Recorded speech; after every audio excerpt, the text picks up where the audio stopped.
Assalamu alaikum students, this is me Muhammad Ilyas, your physics teacher. Students, today we will learn what is vector resolution. But before that, I'm going to tell you that what was head to tail rule. Students, head to tail rule में हमने addition of vectors को देखा था. तो आज हम देखेंगे कि अगर एक हमें वेक्टर दिया गया है, ख़ास तौर पे रिजल्टेंट वेक्टर, तो उसको हम स्प्लिट अप कैसे कर सकते हैं, उसके हम कंपोनेंट कैसे हासिल कर सकते हैं. तो आइए सीखने की कोशिश करते हैं व्हाट इज़ वेक्टर रेजोल्यूशन और division of vector. First of all students, what is resolution of vector? The process of splitting up a vector into two or more than two parts, and these parts are called components of vector. This is known as resolution of vector. And then what are rectangular components of a vector? Students, the components of a vector which are perpendicular to each other, they are known as rectangular components. For example, students, अगर एक हमारे पास vector ये है और दूसरा vector हमारे पास इस तरफ को है, तो दोनों वेक्टर आपस में 90 के एंगल पे हैं. This is known as rectangular components. Students, अगर आप इस डायग्राम में देख सकें तो हमारे पास, अगर यहाँ पे आपको नज़र आ रहा हो कि ये है एक्स एक्सिस और ये ऊपर वाली साइड है, ये है वाई एक्सिस. हमारे पास एक वेक्टर जो कि रिजल्टेंट वेक्टर है, मैं इसको वेक्टर ए का नाम दे देता हूँ. ये हमारे पास रिजल्टेंट वेक्टर है. हमें फाइंड करना है कि what are the components of this vector in the direction of X axis and Y axis. तो स्टूडेंट्स, सबसे पहला स्टेप जो है वो मैं आपको ये बताना चाहूँगा कि अगर हम यहाँ से परपेंडिकुलर ड्रा करें इस एक्स एक्सिस के ऊपर, तो ओरिजिन से लेके यहाँ तक जितनी लेंथ बनेगी, ये इस वेक्टर का यानी वेक्टर ए का प्रोजेक्शन है ऑन एक्स एक्सिस, यानी इस वेक्टर ए का ये साया है एक्स एक्सिस के ऊपर. तो इसको हम ए एक्स आई का नाम देते हैं. आई यहाँ पे यूनिट वेक्टर है, ए जो है वो वेक्टर है, और एक्स बता रहा है कि ये वेक्टर ए का वो कंपोनेंट है जो एक्स एक्सिस की डायरेक्शन में है. तो स्टूडेंट्स, आपको पता है कि इस वेक्टर का यहाँ पे कोई एंगल भी होगा, ये इसकी डायरेक्शन कहलाती है. यानी ये जो थीटा है ये डिफाइन करता है कि ये वेक्टर ए जो है किस सीमत में है और कितने एंगल के ऊपर है. नो स्टूडेंट्स, अगर हम इसी वेक्टर ए का प्रोजेक्शन वाई एक्सिस पे ड्रा करें तो ये हमारे पास कुछ यूँ बन जाएगा कि यहाँ से हम इतनी लेंथ जो है, यहाँ ओरिजिन से लेके यहाँ तक की जो लेंथ है, इसको हम ए वाई जे यूनिट वेक्टर का नाम देंगे.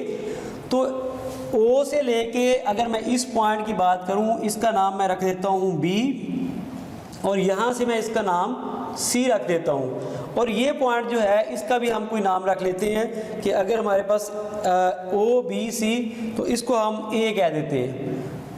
स्टूडेंट्स, ये अब हमने इनके नाम रख लिए, तो यहाँ से हमारे लिए आसान होगा समझना. वो कुछ यूँ कि ये जो लेंथ है यहाँ से ओ से लेके सी तक की लेंथ, ये बिल्कुल बराबर है यहाँ से बी से ए तक या फिर ए से बी तक.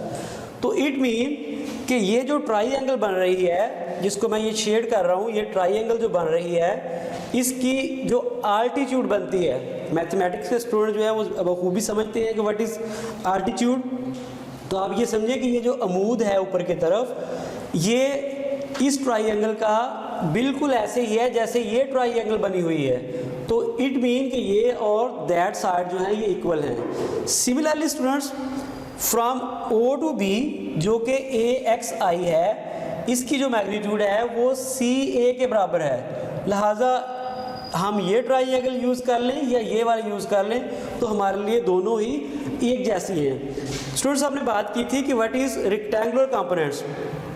मैंने कहा था कि दो components if they are at of angle of 90 degree with each other, they are called rectangular components. तो हम यहाँ पे देख सकते हैं कि एंगल 90 का है, ये ए एक्स आई है और ये वाली साइड ए वाई जे जो कि इसके बराबर है, लिहाजा दोनों एक दूसरे के साथ ये परपेंडिकुलर है। तो these are called rectangular components. Students आपने ये देखा होगा कि जो मैथ के स्टूडेंट्स हैं इन्हें ये भी पता होगा कि कॉस थीटा क्या होता है, साइन थीटा क्या होता है। हमने कोशिश करनी है कि जो बायो के स्टूडेंट्स हैं या मेडिकल के स्टूडेंट्स हैं उनको भी थोड़ी सी ये समझ आ सके। अभी स्टूडेंट्स मैंने आपको बताया था कि हम इस ट्राइंगल को डील कर रहे हैं, जिसको अब मैं दोबारा शेड कर रहा हूँ ताकि आपको समझ आ सके। ये साइड जो है this is known as base, this is known as altitude and this side is known as hypotenuse of this triangle। तो हमने यहाँ पे cos थीटा, sin थीटा या फिर tan थीटा जो है इसको समझना है। तो इसके लिए स्टूडेंट्स देखें सिंपल सा फार्मूला है कि अगर हम cos थीटा की बात करें तो cos थीटा होता है बेस डिवाइडेड बाय हाइपोटेन्यूज। तो बेस में हम देखते हैं कि ये ax है, वी हैव पुट ax। यहाँ पे आपको ये नज़र आ रहा है कि ax जो है इसके ऊपर कोई एरो हेड नहीं है बल्कि ये बोर्ड लेटर है, तो ये एक वेक्टर है डिवाइडेड बाय हाइपोटेन्यूज जो कि रिजल्टेंट वेक्टर a है, तो ये cos थीटा के इक्वल होता है। हमने आज का जो लेक्चर है वो ये पढ़ना है कि how we can find the component. ये ax और ay कंपोनेंट है, लिहाजा हम यहाँ से क्या करेंगे, इस इक्वेशन को हमने रीअरेंज किया है।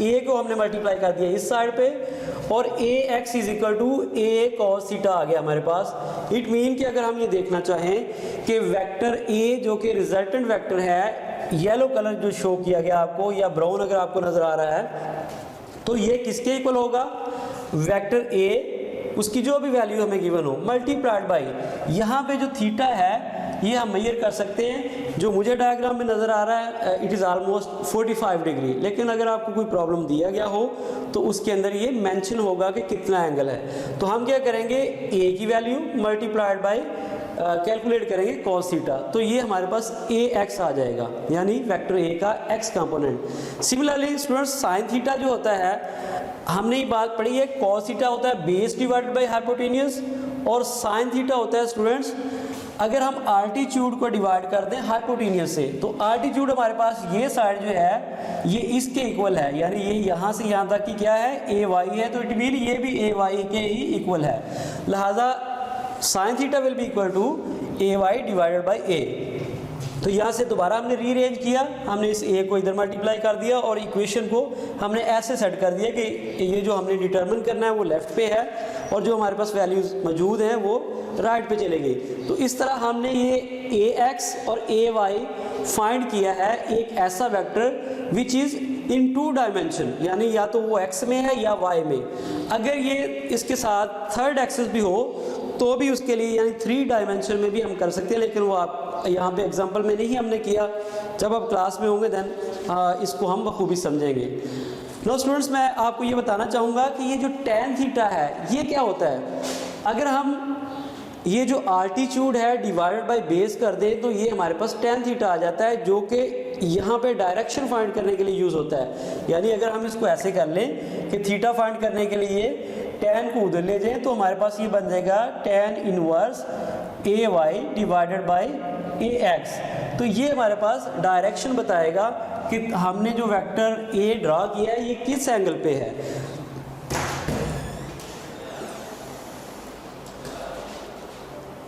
स्टूडेंट्स, अब मैं आपको ये बताना चाहूँगा कि कंपोनेंट्स में जैसे अभी मैंने आपको समझाने की कोशिश की है कि ax क्या होता है और ay क्या होता है, ये उसी की रीअरेंज फॉर्म है।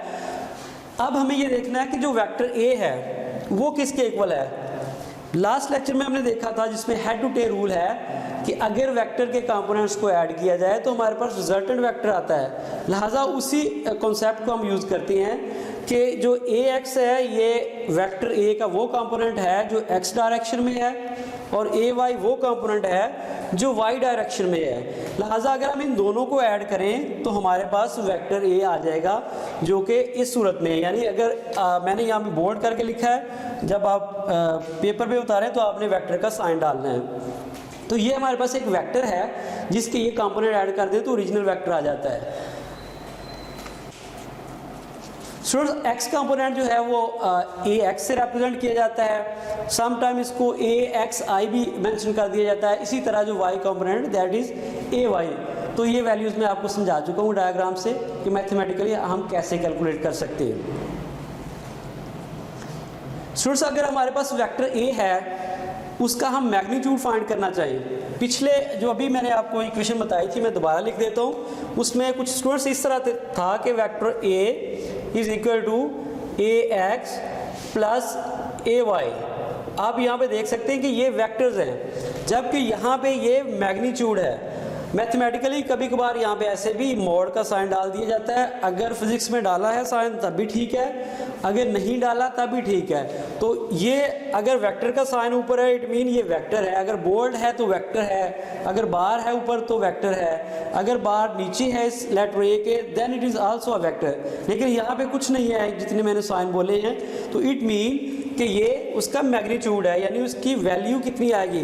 तो हम क्या करेंगे, जो वेक्टर ए हमने अभी ए एक्स फाइंड किया है उसको मेजर करेंगे, उसका स्केल लेंगे, प्लस इसी तरह सेकंड कंपोनेंट जो कि वाई कंपोनेंट है उसका स्केल लेंगे और ऊपर स्क्वायर रूट लेंगे, तो हमारे पास आंसर आ जाएगा what is the value of vector A, यानी उसका हमें मैग्नीट्यूड भी पता चलेगा। सुनिए यहाँ पे tan इनवर्स जो मैंने अभी डायग्राम से आपको बताया था कि a y component divided by a x component and multiplied by tan inverse, तो ये हमें बताता है कि जो हमने वेक्टर रिजल्टेंट देखा है वो किस एंगल के ऊपर है, यानी थीटा जो है ये डायरेक्शन है बेसिकली फिजिक्स के अंदर।